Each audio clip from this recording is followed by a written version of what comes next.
Я хочу добавить два слова, хотя мы понимаем, что мы засиделись на этой теме. Я думаю, Анна, что ваши слова о том, что люди доверяют армии, это на самом деле миф своего рода. Абсолютный.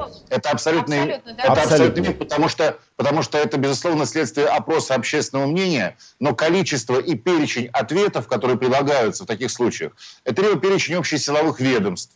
А люди как раз с армией, как раз с силовых ведомств, прежде всего сталкиваются. Они сталкиваются с полицией, с кем там еще, понимаете, с судами. А с армией нет. Да. Тогда еще политиков добавляют, да, церковь добавляют. Вот армия среди них, да, действительно вызывает наименьшую изжогу. Во-первых, потому что с ней меньше сталкиваются, а потому что она более легендируемая. Вот, но это фикция такая же точно. Да, нет. Тут Василий прав абсолютно, потому что это очередной миф. И действительно, это, не забывайте, что плюс на эту армию работает совершенно адская пропаганда.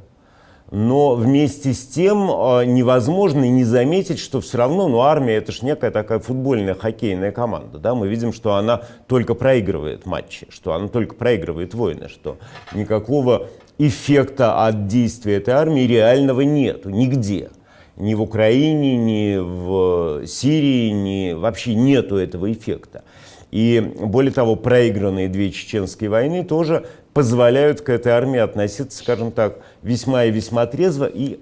Но вот эта вот трусоватость народа, которая сказывается и в таких ситуациях, как социологические опросы, она дает вот такой своеобразный результат.